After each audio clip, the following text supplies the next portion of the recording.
sina halisi alafu mzalendo na hisi moja na upendo adisia aduka wapi Kipchoge Lupita ni wapi kani muziki na sanaa ziko wapi KOT on Twitter ni hatari basi inua nchi yako uiweke juu wakijaribu kutushusha tuiweke juu na represent fully yani kibazu tamini watu jue nchi hii ni kuu akibelai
to make again. Today, Africa is home to some of the world's most vibrant economies and the greatest entrepreneurial energy.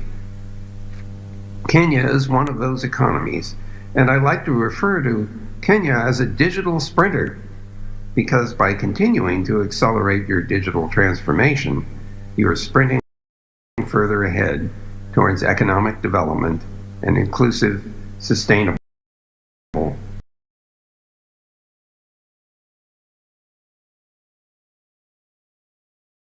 growth.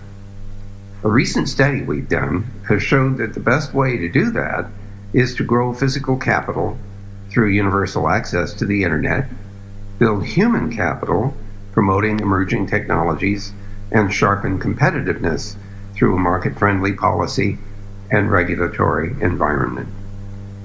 I urge you all to support the President's plan to invest in the digital superhighway to reach more villages, schools, hospitals, businesses, and homes, and the digital upskilling of small and medium-sized businesses,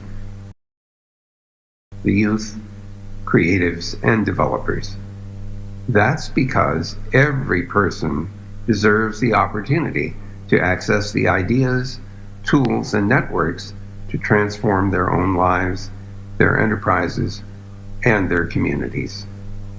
Google has been a part of the Kenyan dream for over 15 years. We will continue to collaborate and work with you in driving this digital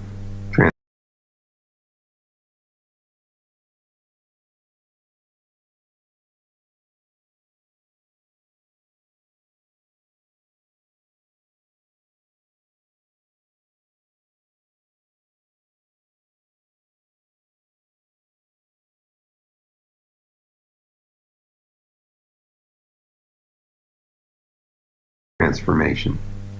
Thanks so much for listening. And as they say, see you on the net. Asante sana, tumpongeze kwa makofi the father of internet, Dr. Vint Cerf.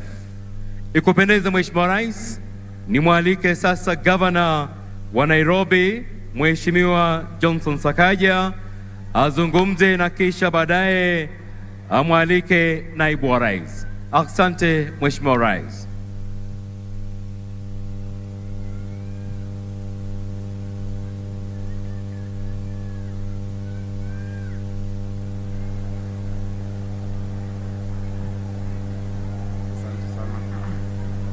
Thank you. Your Excellency, the President of the Republic of Kenya and the Commander-in-Chief of the Defense Forces, Your Excellency, the First Lady, Mama Rachel Ruto, Your Excellency, the Deputy President of the Republic of Kenya, Rigathi Gachagua,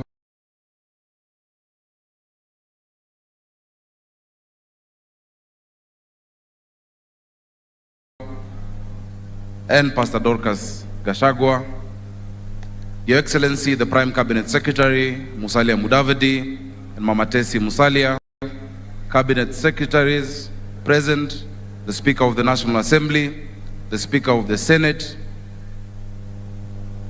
the Diplomatic Corps, members of Parliament from both the National Assembly and the Senate, wananchi wa Nairobi na wananchi wa Kenya, happy Jamhuri Day.